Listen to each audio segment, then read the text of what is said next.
Alright, if the UN held the conferences in coffee shops, I'm sure we could all agree they would come to a peaceful resolution that would abide to the citizens of planet Earth. It's a very non-confrontational beverage. It's like you go to a coffee shop to have a good time, enjoy yourself, engage in deep, meaningful, stimulating conversation. I think we can all agree upon that. And it's not like, you say you go to a bar and you're like, hey, I want to have a good time with my friend, have a talk at a bar.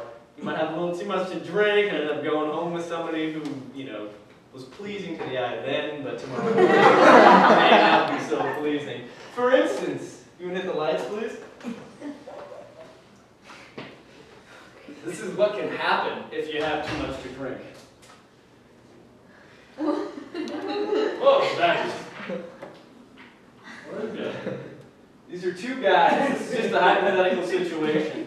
They had too much to drink. They started getting into very, hot button issues, and bam, out came the gun and the knife. And, the meaning word. That's a knife. That's a gun. And then this is what happens when they go to a coffee shop. After they were done drinking, there they are. You can see right here, Hank, really enjoying his coffee. Oh my God.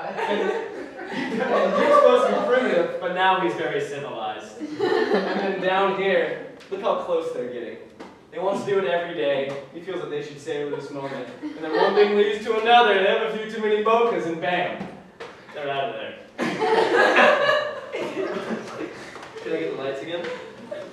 And we've all drank coffee without really realizing the effects of what's going on, like what we're putting into our body and also what we're getting out of it. Not only financially, like for the economy, but mentally, physically, how it helps us interact and how it really brings people together. The effects on health, it increases anxiety without impairing judgment. As we all know from the visual aid, alcohol impairs the judgment, and coffee just really brings out our true colors, which I think is just absolutely perfect. And I know, like, if I'm meeting someone new, you get a little nervous, and then you just go, oh, okay, I need to chill out, really get my thoughts together, let's get things flowing. You go grab a cup of coffee, really bring things together when you know it's true. It's just like, it's also, it gives us energy.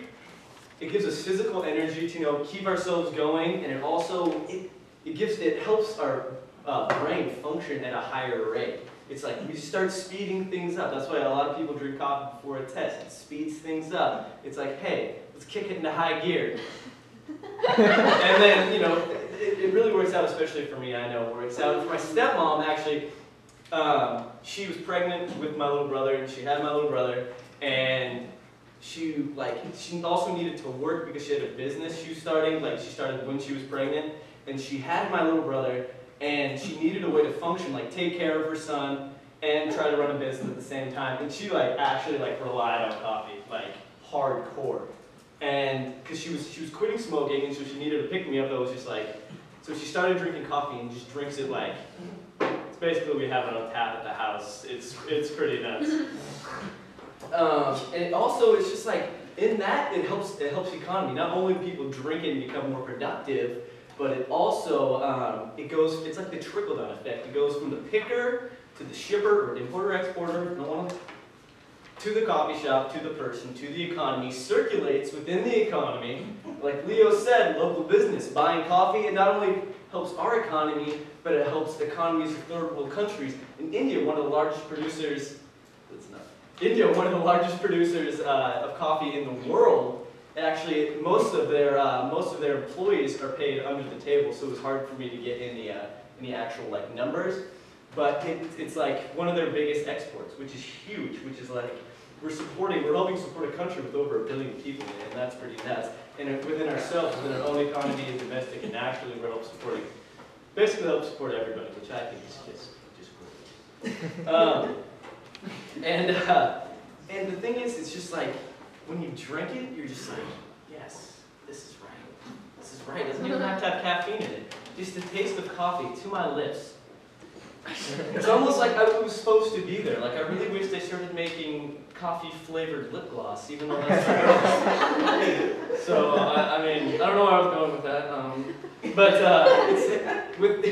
It's a great alternative to a lot of things you can do. Like, you go drink a Red Bull, it's just like you're drinking an energy drink for the sake of getting energy, and you boost up and freak out, and then, bam, you're back down. You're in the basement, and that's not cool. And it's like when you drink coffee, it's a substitute for a lot of other things you may or may not that may pick you up, such as like cigarettes. You can't walk into this classroom smoking a cig and then expect people to be cool with it. I mean, all right. But if you bring in a cup of coffee, as I did this morning, it's perfectly acceptable, and I think that's something we can all agree upon. And exercise is great. Don't get me wrong. All of us really need to exercise. We need to keep our bodies in shape, but we don't always have time. So, to get that quick boost of energy that gets the endorphins going, gets us happy, gets things, it gets the ball rolling in the morning, we drink a cup of Joe, 12-ounce cup, all you need, you're good. In summary, benefits extend much further than I spoke of today. It's like you have the health benefits, you have physical benefits, and you have economic benefits. And in these benefits, you help support yourself, you help better yourself, and those around you can help support the economy. And does any of you guys have a cup of coffee this morning? Any of you guys? Wendy? Mike? Don't be afraid. I want to ask you guys why you didn't have a cup of coffee, because I had like 9. and look at me. It's like I'm up here, doing my best. I may not be the best speaker. I may not be, what you guys were looking for. But I hope I got my point across today. And I'd like to thank you for listening to me. If you ever want to do a little coffee talk, I promise I will be there with creamer and sugar, ready to go. Thank you.